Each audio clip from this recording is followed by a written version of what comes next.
Good afternoon, all of you, and welcome to the World of Statistics. ഇന്നത്തെ വീഡിയോയിൽ നമ്മൾ basic statistics, അതായത് നമ്മുടെ ഡിസ്ക്രിപ്റ്റീവ് സ്റ്റാറ്റിസ്റ്റിക്സിന്റെ ബാലൻസ് ആണ് പറയുന്നത്. ഓൾറെഡി ഫസ്റ്റ് വീഡിയോയിൽ നമ്മൾ സെൻട്രൽ ടെൻഡൻസി ഒക്കെ പറഞ്ഞിട്ടുണ്ടായിരുന്നു, ഫസ്റ്റ് 2 വീഡിയോസിൽ. സോ ഇന്ന് ഡിസ്പേർഷന്റെ മെഷേഴ്സ് ആണ് പറയുന്നത്. അപ്പോൾ ഡിസ്പേർഷന്റെ എൻറ്റയർ മെഷേഴ്സിനെ ഭയങ്കര ഡെപ്ത് ആയിട്ട് ബ്രീഫ് ആയിട്ട് പറയാൻ ഞാൻ ഉദ്ദേശിക്കുന്നില്ല, അതിന്റെ ആവശ്യം നമുക്കില്ല. ഒരു എക്സാം പോയിന്റ് ഓഫ് വ്യൂവിൽ ഓർത്ത് വെക്കേണ്ട പോയിന്റുകൾ മാത്രം പറയാമെന്നാണ് വിചാരിക്കുന്നത്. അല്ലാതെ ഇൻ ഡെപ്തിലുള്ളത് നമുക്ക് ഡിഗ്രി ബേസ്ഡ് വീഡിയോസ് ചെയ്യാം. ഓക്കെ,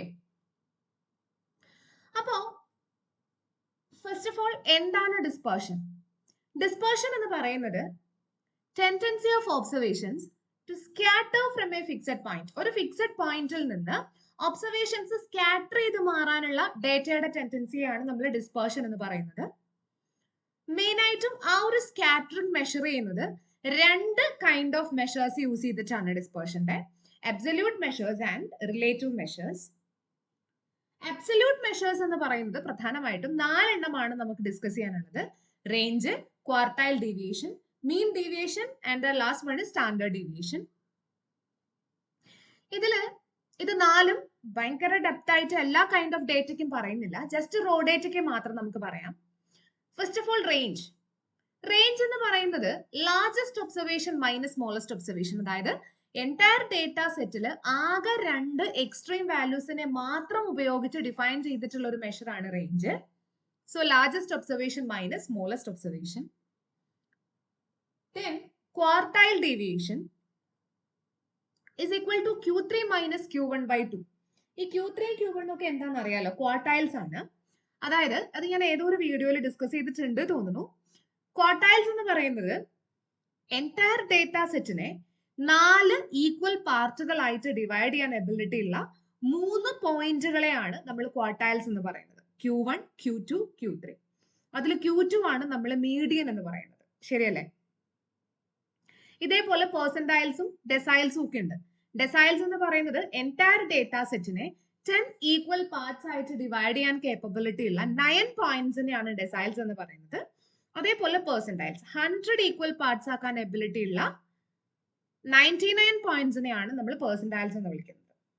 അപ്പൊ അതിൽ ക്വാർട്ടൈൽസിന്റെ ഡിഫറൻസ് ബൈ 2 ആണ് ക്വാർട്ടൈൽ ഡീവിയേഷൻ എന്ന് പറയുന്നത്. ഇനി മീൻ ഡീവിയേഷൻ എന്ന് പറയുന്നത് അബ്സല്യൂട്ട് ഡീവിയേഷൻ എടുത്തിട്ട് അതിന്റെ average കണ്ടുപിടിക്കുകയാണ്. 1/n summation i equal to 1 to n mod xi minus a. Standard deviation എന്ന് പറയുന്നപ്പോൾ ഈ ഇക്വേഷൻസിനകത്തൊക്കെ നമ്മൾ ഫ്രീക്വൻസിയും കൂടെയുള്ള ഡേറ്റാസ് കൺസിഡർ ചെയ്യുമ്പോൾ സ്മോൾ എൻ ക്യാപിറ്റൽ എൻ ആയിട്ട് മാറും. ന്യൂമറേറ്ററിൽ ഒരു FIയും കൂടെ പ്രോഡക്റ്റിൽ വരും.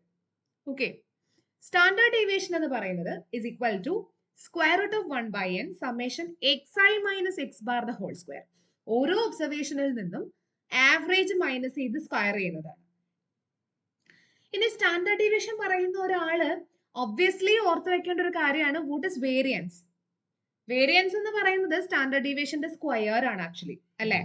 സ്റ്റാൻഡേർഡ് ഡീവിയേഷന്റെ സ്ക്വയർ ആണ് വേരിയൻസ് എന്ന് പറയുന്നത്. അതും ഓർത്ത് വെക്കാം. സ്റ്റാൻഡേർഡ് ഡീവിയേഷൻ ഉള്ള എല്ലാ ക്യാരക്ടേഴ്സും വേരിയൻസിനും ഉണ്ട്, പക്ഷെ സ്ക്വയർ ആയിട്ടായിരിക്കും വരാന്നേ ഉള്ളൂ. ഇനി ഞാൻ പറഞ്ഞല്ലോ, ഇതിൽ ഓർത്ത് വെക്കേണ്ട കുറച്ച് പോയിന്റുകളാണ് ഈ ഒരു സ്ലൈഡില്. ഫസ്റ്റ് വൺ, വേരിയൻസ് ഓഫ്, അത് 11 അല്ല കേട്ടോ, n നാച്ചുറൽ നമ്പേഴ്സ് ആണ്. എഴുതി വന്നപ്പോൾ 11 ആയിപ്പോയതാണ്. Variance of n natural numbers. ആദ്യത്തെ ഫസ്റ്റ് n നാച്ചുറൽ നമ്പേഴ്സിന്റെ വേരിയൻസ് എന്ന് പറയുന്നത് n² മൈനസ് 1/12 ആണ്. n² minus 1/12. ഇനി നമ്മൾ അരിത്തമെറ്റിക് മീനിനൊക്കെ change of origin and scale discuss ചെയ്തിട്ടുണ്ടായിരുന്നു. അതേപോലെ സ്റ്റാൻഡേർഡ് ഡീവിയേഷന് എന്തെങ്കിലും ചേഞ്ച് ഉണ്ടോ? സ്റ്റാൻഡേർഡ് ഡീവിയേഷന് ബേസിക്കലി ഒറിജിൻ ചേഞ്ച് ഒന്നും തന്നെ ഇല്ല. അതായത് കയ്യിലുള്ള ഒറിജിനൽ ഒബ്സർവേഷൻസിനോട് കൂടി, എല്ലാ ഒബ്സർവേഷനോടും കൂടി ഒരു പെർട്ടിക്കുലർ വാല്യൂ ആഡ് ചെയ്യുകയോ സബ്ട്രാക്ട് ചെയ്യുകയോ ചെയ്തു എന്ന് വെച്ചിട്ട് there is no any change in the changed observations. Standard deviation of the changed observations.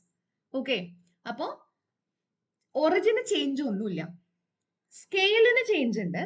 അതായത് എല്ലാ ഒബ്സർവേഷനോടും കൂടി ഒരു കോൺസ്റ്റന്റ് മൾട്ടിപ്ലൈ ചെയ്യുകയോ ഡിവൈഡ് ചെയ്യുകയോ ചെയ്താൽ ആ കോൺസ്റ്റന്റിനെ ഔട്ട്സൈഡ് ഇട്ടിട്ട് ഒറിജിനൽ ഡേറ്റയുടെ സ്റ്റാൻഡേർഡ് ഡീവിയേഷൻ കൊണ്ട് പ്രോഡക്റ്റ് എടുത്താൽ മതിയോ. Standard deviation of AX is equal to A into standard deviation of X. ഇനി രണ്ട് റൂൾസ്, ഐ മീൻ രണ്ട് points. First one, the mean deviation is minimum when taken from the median. Mean deviation അത് നമ്മളിപ്പോ പഠിച്ചല്ലോ ഒരു equation, അത് minimum ആവുന്നത് ആ capital എയുടെ പ്ലേസിൽ മീഡിയൻ കൺസിഡർ ചെയ്യുമ്പോഴാണ്. രണ്ട്, sum of squares of deviation is minimum when taken about mean. Sum of squares of deviation minimum ആവുന്നത് മീൻ കൺസിഡർ ചെയ്യുമ്പോഴാണ്. ഇനി സ്റ്റാൻഡേർഡ് ഡീവിയേഷൻ എപ്പോഴും greater than or equal to mean deviation ആയിരിക്കും.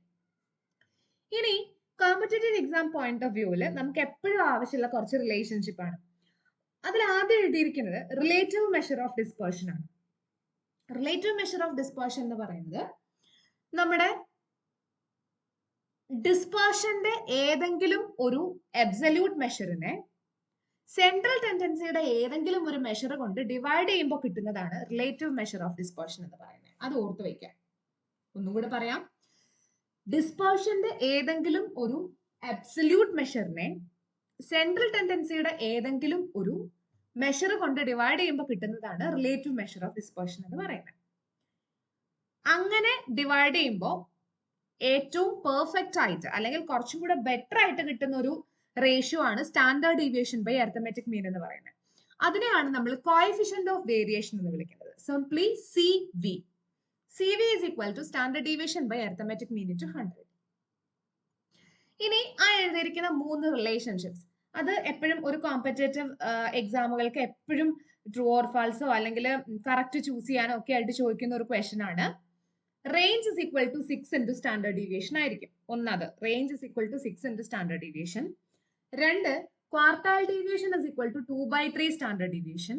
Then mean deviation is equal to 4/5 standard deviation. ആ relationships ഒന്ന് ഓർത്ത് വയ്ക്കാം. Okay, ഇനി ഒരു പ്രോബ്ലം ചെയ്യാൻ ആവശ്യമുള്ള രണ്ട് എക്സ്ട്രാ ടിപ്പുകൾ പറഞ്ഞുതരാം. ഒന്ന്, രണ്ട് സെറ്റുകൾ എടുക്കുക, A and B. Okay, then ഇതിന് നമുക്ക് രണ്ട് കാര്യങ്ങൾ പറയാം. ഒന്ന്, A is more efficient. A more efficient ആണെന്ന് പറയുന്നത് എപ്പോഴാ? Than B. രണ്ട് ഗ്രൂപ്പുകൾ തന്നിട്ട് അതിൽ ഏതാണ് കൂടുതൽ എഫിഷ്യന്റ് എന്ന് കണ്ടുപിടിക്കാൻ എന്ത് ചെയ്താൽ മതി? When arithmetic mean of A is more. ആരുടെ arithmetic mean ആണോ കൂടുതൽ അതായിരിക്കും മോർ എഫിഷ്യന്റ് എന്ന് പറയുന്നത്. ഇപ്പൊ A is more efficient than B എന്ന് പറയണമെങ്കിൽ എയുടെ arithmetic mean ആയിരിക്കണം കൂടുതൽ. രണ്ട്, A is more consistent. A എപ്പോഴാണ് കൂടുതൽ കൺസിസ്റ്റന്റ് ആണെന്ന് പറയുന്നത്? When its coefficient of variation is less. അപ്പോ കൂടുതൽ arithmetic mean ഉള്ള ആള് മോർ എഫിഷ്യന്റും കുറച്ച് കോഎഫിഷ്യന്റ് ഓഫ് വേരിയേഷൻ ഉള്ള ആള് കൂടുതൽ കൺസിസ്റ്റന്റും ആയിരിക്കും. അതും ഒന്ന് ഓർത്ത് വെക്കാം, ബൈ ഹാർട്ട് ചെയ്ത് വെക്കാം. ഇത്രയും പോയിന്റ്സ് ആണ് ബേസിക്കലി മെഷേഴ്സ് ഓഫ് ഡിസ്പേർഷൻ അകത്തുനിന്ന് നമുക്ക് പറയാനുള്ളത്. ഓക്കെ, ഇനി ക്വസ്റ്റ്യൻസ് നോക്കാം. First question, for comparison of two different series the best measure of dispersion. ആ തന്നിരിക്കുന്നതിൽ ബെസ്റ്റ് മെഷർ എന്ന് പറയുന്നത് സ്റ്റാൻഡേർഡ് ഡീവിയേഷൻ ആണ്. റേഞ്ച് എന്തുകൊണ്ട് അല്ലാത്തത്? ആകെ രണ്ട് എക്സ്ട്രീം വാല്യൂസ് മാത്രമേ ഇക്വേഷനിൽ നമ്മൾ യൂസ് ചെയ്യുന്നുള്ളൂ. സോ അതെല്ലാ ഒബ്സർവേഷനെ ഡിപ്പെൻഡ് ചെയ്യുന്നു പറയാൻ പറ്റില്ല. അപ്പൊ റേഞ്ച് അല്ല. ഇനി മീൻ ഡീവിയേഷൻ എടുത്തു കഴിഞ്ഞാൽ അതിന്റെ യൂസേജ് തന്നെ ഭയങ്കര കുറവാണ്, വളരെ ചെറുതായിട്ടേ നമ്മൾ ഉപയോഗിക്കുന്നുള്ളൂ. സ്റ്റാൻഡേർഡ് ഡീവിയേഷൻ അങ്ങനെയല്ല. ഇപ്പൊ കൺസിസ്റ്റൻസിക്കും സ്റ്റാൻഡേർഡ് ഡീവിയേഷൻ ആവശ്യമുണ്ട്. ബിക്കോസ് കോഎഫിഷ്യന്റ് ഓഫ് വേരിയേഷന്റെ ഇക്വേഷനകത്ത് സ്റ്റാൻഡേർഡ് ഡീവിയേഷൻ ഉണ്ട്. അപ്പൊ ഫർദർ ആൾജിബ്രൈക് ട്രീറ്റ്മെന്റിനൊക്കെ സ്റ്റാൻഡേർഡ് ഡീവിയേഷൻ യൂസ് ചെയ്യാം. എല്ലാ ഒബ്സർവേഷനെയും ഡിപ്പെൻഡ് ചെയ്യുന്നുണ്ട്. So option C standard deviation ആണ് ആൻസർ. സെക്കൻഡ് ക്വസ്റ്റ്യൻ നമ്മളിപ്പോൾ ഓൾറെഡി പറഞ്ഞു കഴിഞ്ഞു. Mean deviation is minimum when taken from the median. അത് നമ്മൾ പോയിന്റ് ആയിട്ട് പഠിച്ചല്ലോ. So option B median. Third question, if each observation of a set is divided by 10, then the standard deviation of the new observation. അവിടെ ഡിവൈഡഡിന് പകരം അഡിഷനോ സബ്ട്രാക്ഷനോ ആയിരുന്നെങ്കിൽ not changed എന്നുള്ള option കൊടുക്കായിരുന്നു. എന്തുകൊണ്ടാ? Origin change ഇല്ല സ്റ്റാൻഡേർഡ് ഡീവിയേഷന്, പക്ഷേ സ്കെയിൽ ചേഞ്ച് ഉണ്ട്. Product എടുത്താലും divide ചെയ്താലും ചേഞ്ച് ഉണ്ട്. പക്ഷെ ആ ചേഞ്ച് ഭയങ്കര വലിയ ചേഞ്ച് ഒന്നും അല്ല. എന്താണോ ആ സീരീസിൽ ചെയ്തത് അത് തന്നെ ആ സ്റ്റാൻഡേർഡ് ഡീവിയേഷനിലും അങ്ങ് ചെയ്താൽ മതി. 10 കൊണ്ട് ഡിവൈഡ് ചെയ്താൽ മതി. അതല്ലേ ഇപ്പൊ നമ്മൾ പറഞ്ഞേ. അതായത് പഴയ സീരീസ് എക്സ് ആണെങ്കിൽ സ്റ്റാൻഡേർഡ് ഡീവിയേഷൻ ഓഫ് x/10 ആണ് ചോദിച്ചിരിക്കുന്നത്. അപ്പൊ എന്താ 1/10 into standard deviation of x. അതല്ലേ നമ്മൾ പറഞ്ഞേ standard deviation of ax is equal to a into standard deviation of x. ആ a 1/10 ആയി എന്നല്ലേ ഉള്ളൂ. So 1/10 of the original observation. Option A. Option A ആണ് answer. The last question is the mean and standard deviation of a set of values at 25 and 5 respectively. Then a constant 5 is added to each and every point. Then what about the coefficient of variation? നമ്മൾ coefficient of വേരിയേഷന്റെ origin ചേഞ്ചും scale ചേഞ്ചും ഒന്നും പ്രത്യേകം പറഞ്ഞില്ല. അതിന്റെ ആവശ്യമില്ല. അതായത് ഇപ്പൊ നമ്മളോട് പറഞ്ഞിരിക്കുന്നത് നമുക്ക് ആദ്യമേ നമ്മുടെ കയ്യിൽ ഒരു ഒറിജിനൽ സെറ്റ് ഉണ്ടായിരുന്നു. ആ സെറ്റിന്റെ മീൻ അരിത്തമെറ്റിക് മീൻ എന്ന് പറയുന്നത് 25 ആണ്. സ്റ്റാൻഡേർഡ് ഡീവിയേഷൻ എന്ന് പറയുന്നത് 5 ആണ്. ഇനി ആ സെറ്റിലെ എല്ലാ വാല്യൂവിനോടും കൂടി ഒരു 5 കൂട്ടി. അപ്പൊ അരിത്തമെറ്റിക് മീൻ എന്താ സംഭവിക്കുക? നമ്മൾ പഠിച്ചായിരുന്നു y bar is equal to a plus x bar. ഇതാണ് അതിന്റെ ഒറിജിൻ ചേഞ്ച്. അതായത് ഏത് വാല്യൂ ആണോ കൂട്ടിയത് അത് പഴയ അരിത്തമെറ്റിക് മീനോട് കൂടി അങ്ങ് ആഡ് ചെയ്താൽ മതി. അപ്പൊ പുതിയ സെറ്റിന്റെ അരിത്തമെറ്റിക് മീൻ കിട്ടും. So 5 plus 25 that is 30. ഇനി സ്റ്റാൻഡേർഡ് ഡീവിയേഷനോ no change because origin change ഇല്ല സ്റ്റാൻഡേർഡ് ഡീവിയേഷന് 5 തന്നെ. അപ്പൊ കോഎഫിഷ്യന്റ് ഓഫ് വേരിയേഷൻ എന്ത് കിട്ടും? Standard deviation by arithmetic mean into 100. That is 1/6 into 100. That is 16.6%. Simple അല്ലേ? അത് പ്രത്യേകം പഠിച്ചു വെക്കേണ്ട ആവശ്യമുണ്ടോ? ഒറിജിൻ ചേഞ്ച് സ്കെയിൽ ചേഞ്ച് ഒക്കെ ഇല്ല. ഓപ്ഷൻ ഡി ആണ് ആൻസർ. 16.6%. ഭയങ്കര സിമ്പിൾ ആണ്. അപ്പോൾ ഇങ്ങനെയുള്ള പ്രോബ്ലംസ് ഒക്കെ ചോദിക്കുമ്പോൾ ചെയ്യാൻ പറ്റണം. അതിന് ഇത്രയും പോയിന്റ്സ് ഒന്ന് ഓർത്ത് വയ്ക്കുക ഫസ്റ്റ് ഓഫ് ഓൾ. ഓക്കെ, അപ്പോൾ ഇനി നമുക്ക് സ്ക്യൂനെസും കോർട്ടോസിസും കൂടെ ഉള്ളൂ. അതുകൂടി കഴിഞ്ഞാൽ കഴിയും. അപ്പോൾ അത് നെക്സ്റ്റ് വീഡിയോയിൽ ചെയ്യാം നമുക്ക്. So wait for the next video. Thank you for watching.